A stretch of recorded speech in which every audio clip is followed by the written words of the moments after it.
Bonjour à tous, aujourd'hui je vais vous présenter un article qui porte sur l'utilisation du feedback vidéo pour améliorer la conscience de soi des patients atteints de traumatisme crânien. Alors c'est un article qui est issu d'une revue pluriprofessionnelle, Neurorehabilitation and Neural Repair, et qui est sorti en 2012 et qui vise donc à montrer l'intérêt de l'utilisation du feedback vidéo lors de la réalisation d'une tâche. Donc là, ils ont utilisé l'activité cuisine pour améliorer la conscience de soi des personnes atteintes de traumatisme crânien. En introduction, ils ont d'abord défini ce qu'était la conscience de soi. Donc, c'est la capacité à se percevoir objectivement, à se comprendre, à comprendre ses limites et à comprendre aussi les répercussions de ces difficultés sur le quotidien. Et c'est aussi la capacité à s'ajuster et à s'auto-réguler lors de la réalisation de tâches. Donc, ils ont bien dans l'article divisé la conscience de soi en deux. Donc, il parle de online awareness, c'est la conscience de soi pendant la réalisation de la tâche. Est-ce que je vois que je fais des erreurs? Est-ce que j'arrive à m'ajuster quand je fais des erreurs? Et intellectual awareness, c'est quand je ne réalise rien. Est-ce qu'en pensant à moi, je sais objectivement quelles sont mes capacités, mes incapacités? Est-ce que je me rends compte des difficultés dans le quotidien que je peux avoir?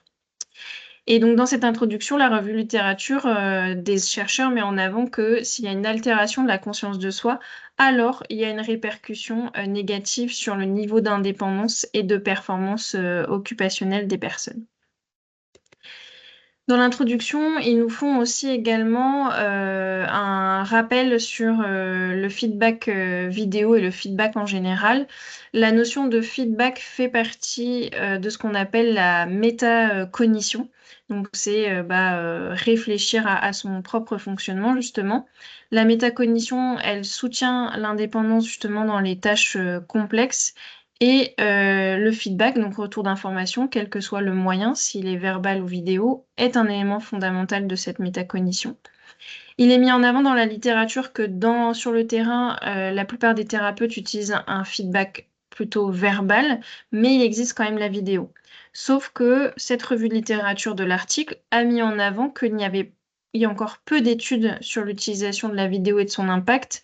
Les seules études étaient sur des études de cas et pas sur des recherches quantitatives. Et surtout, on ne comparait pas l'efficacité entre différentes méthode de feedback, donc vidéo, verbal ou feedback propre du patient. Donc l'objectif de cet article était à la fois du coup de comparer les différentes méthodes de feedback, donc un feedback vidéo et un feedback verbal du thérapeute, comparé à juste un feedback verbal du thérapeute, comparé juste à un retour d'expérience, donc à une verbalisation uniquement de l'expérience du patient par le patient. Donc, comparer ces méthodes-là sur 3 points. Donc, l'impact sur la conscience de soi du patient, l'impact sur son état émotionnel et l'impact sur le ressenti qu'il peut avoir de sa rééducation. Donc, cette recherche, comme vous le disiez, c'est une recherche quantitative. C'est un essai contrôlé randomisé en double aveugle. Donc, randomisé parce qu'ils ont créé 3 groupes de 18 participants et que parmi les 54 participants qui ont été sélectionnés, ils ont été répartis au hasard dans les 3 groupes représentant les 3 méthodes de feedback différentes que je vous ai exposées tout à l'heure. Pour le recrutement, il y avait des critères d'inclusion et d'exclusion, donc je vous ai mis les principaux ici. Déjà, au niveau de l'inclusion, ils ont utilisé le Awareness Questionnaire et il fallait avoir au moins 2 réponses positives à une difficulté autour de la conscience de soi. Et lors de la première réalisation de l'activité cuisine, il fallait pouvoir avoir des erreurs de performance dans cette réalisation. Et en exclusion, ils ont exclu les patients qui avaient déjà, qui étaient au centre depuis plus de 2 semaines, qui avaient eu plus de 2 semaines de rééducation. Pour la réalisation de l'étude, en plus de calculer les effectifs attendus pour avoir des résultats significatifs, ils ont, par des tests statistiques, déterminé que pour avoir des résultats probants de l'efficacité des différents types de feedback, il fallait que ces feedbacks après intervention aient un impact sur une diminution de 30% des erreurs lors de l'activité cuisine. Donc, il fallait qu'après la réalisation du feedback, les patients, quand ils refaisaient la cuisine, ils aient 30% en moins d'erreurs par rapport à l'évaluation initiale. Pour coter ce quota justement d'erreurs, 3 évaluateurs ont été formés à l'observation. L'observation se faisait sur appui vidéo. Donc tous les patients ont été filmés. Au niveau des résultats, sur les 54 participants, 85% étaient des hommes, l'âge moyen était de 40 ans, et pour 45% d'entre eux, la raison du traumatisme crânien était un accident de la route. Le temps moyen depuis l'accident, donc le temps moyen depuis le fait qu'il soit traumatisé crânien, était de 4 ans. Au niveau des résultats, pour le groupe qui avait à la fois le feedback vidéo plus le feedback verbal du thérapeute, on a retrouvé une diminution significative, donc des résultats probants, sur le nombre d'erreurs. Donc il y a bien eu une diminution significative du nombre d'erreurs lors de la réalisation de l'activité cuisine, donc une amélioration de l'online awareness. Et il y a bien eu une amélioration du score de l'Awareness Questionnaire, c'est-à-dire une meilleure conscience de soi intellectuelle, donc sans réalisation de la tâche. Donc ça, c'est un premier point intéressant.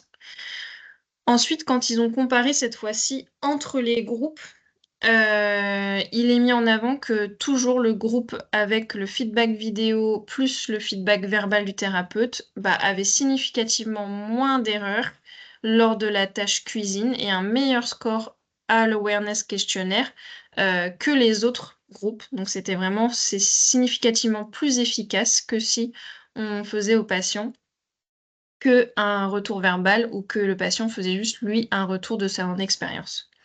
Par contre, dans les autres résultats, ils n'ont pas vu de différence entre les groupes sur l'état émotionnel et le ressenti de la rééducation. Il n'y a pas de différence significative. Donc, peu importe quel type de groupe était concerné, quel type de feedback était proposé, ça n'avait pas d'influence significative sur ces deux paramètres. Au niveau de la discussion, cet article, de par l'introduction et de par la méthodologie qu'il propose, ils permettent de mettre en avant plusieurs outils d'évaluation, ce que je vous ai cité que le Awareness Questionnaire, mais ils ont utilisé pas mal d'évaluations et aussi des évaluations de l'activité cuisine qui sont intéressants pour nous en ergothérapie. Donc n'hésitez pas à aller voir l'article et à aller regarder quelles sont ces évaluations.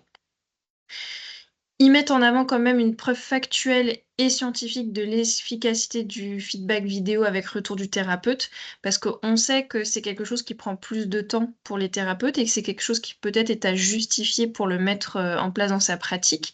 Donc là, au moins, il y a des données probantes. Ensuite, ils se questionnent autour de l'indépendance ou de l'interdépendance entre online et intellectual awareness parce que dans les études précédentes, précédant celle-ci, il était mis en avant qu'on ne pouvait pas avoir une amélioration de la conscience de soi lors de la tâche si il n'y avait pas d'amélioration de la conscience de soi hors de la tâche, sur sa compréhension et sa conscience de ses capacités. Or là, les résultats, ils tendent à mettre en avant qu'il y a eu des améliorations plus significatives lors de la réalisation de la tâche par rapport à juste quand les patients sont interrogés sur ce que eux pensent d'eux-mêmes hors réalisation de la tâche. Et enfin, il y a eu aussi un questionnement autour de l'impact du feedback vidéo sur l'état émotionnel, parce que malgré que les résultats soient pas significatifs, les résultats penchaient quand même sur une atteinte émotionnelle plus forte par l'utilisation du feedback vidéo, le fait de se voir en vidéo sur les résultats. Ils n'étaient pas assez significatifs et probants pour en faire des conclusions, mais en tout cas, ils mettent en avant que c'est quelque chose qui serait à aller explorer davantage pour voir si ce feedback vidéo impacterait pas négativement cet état émotionnel. Je vous remercie de votre attention. N'hésitez pas à mettre voilà, des échanges et des commentaires sur cet article et à aller le lire. Voilà, bonne journée.